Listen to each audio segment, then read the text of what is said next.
Aaron said something very profound, that the personalization of the technology that is ubiquitous right now, that we're all using it. If you can personalize things to make people feel like you're actually there for them as much as you are in person, like you just mentioned, missing that little, that, the body language changes the conversation. So the personalization of communication through technology has been, I think, the biggest transformation in my industry.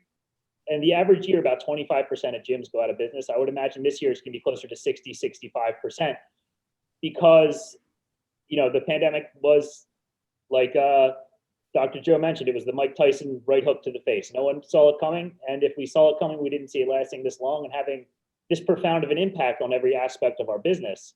So the communication has had to adapt, especially from my end, where what we do is physical. What we do is high touch. What we do is very close and interpersonal. It's very easy to correct somebody in a gym situation by just touching, like, hey, no, your elbow needs to be like this. But now we all need to become master coaches. And I've always thought the mark of a master coach and a master communicator is being able to portray something with just your words and have somebody physically do what you are describing with no hitch. So the biggest transformation that I've seen has been in communication, and I don't necessarily think it's a bad thing, despite the negative effects of the lockdown, whatever term we're using now, on the economy as a general, and especially on my industry.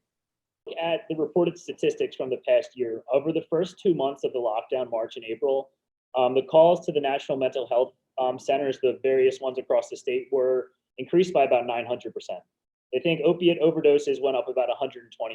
So that's telling us that during this time, people were obviously lacking something. People were lacking structure in their lives. This lack of human connection was having a very negative effect on society as a whole. And luckily, I view fitness as a solution industry. We provide solutions for people, even if it's something as simple as having a little bit of structure in their day, something that is in their calendar that they know will be able to overcome that obstacle, so they can rebuild that confidence that they might feel is gone as they're stuck in their apartment.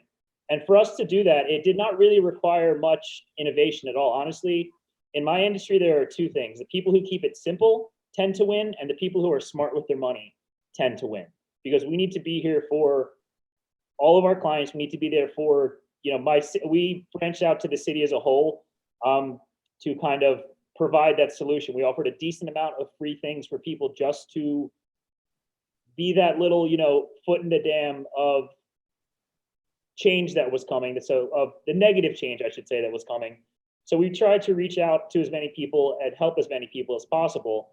If we tried to do something incredibly innovative, that would mean that we would have to have waited instead of being ready to go from day one. The moment that we got notification that we had to be shut down, that my city, Jacksonville, was basically ceasing operation, we were ready to go. We launched within 2 hours because we saw it coming, and it did not require much different technology than what we already had at our fingertips, because all we needed to provide for people was a solution to the weirdness of the time. And that can be something as simple as a, hey, from day begins. And I know that it might not seem like the best idea, but I feel better afterwards and my mood is altered for the rest of the day. And then we need to provide accountability for people, like, hey, you told me that you liked this class.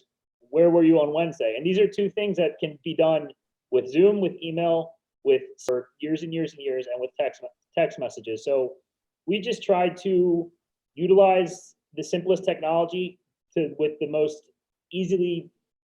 most massively available technology to make things simple for people, so we could actively provide a solution for the weirdness of the time. Technology has had a different effect on my industry than everybody else during this pandemic. Obviously, the Zoom, the video conferencing, the training apps are things that people are getting used to, but we also have the influx of biomonitors. We have the Whoop strap, we have the heart rate monitors, we have things like that that are now being purchased or invested in by large companies. So people are starting to view it as a necessity to get in shape. It's almost like the yoga pants 20 years ago. It's something that people feel like they need to buy if they want to be a gym person. And this data is good for someone who can interpret it. This data is good. It's from an employee standpoint, from an employer standpoint, I'm very 50-50 on how popular and available these pieces of technology are. It's good to have employees who can understand actually measuring a heart rate, not just what you see like the color-coded schemes on a treadmill, but can actually interpret the numbers to get someone the desired effect. But as a trainer, as a coach, as someone who's in the trenches, I don't think this is the best option for most people because they're outsourcing their kinesthetic awareness to a piece of technology. They're now reliant on a piece of tech to say, hey, did I sleep well last night?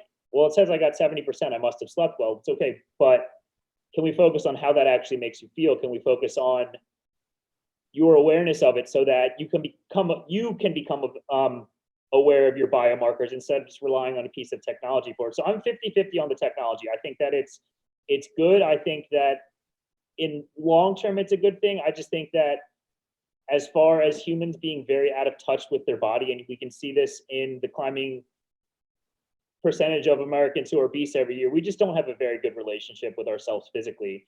And outsourcing that relationship, I don't think is a long-term good thing.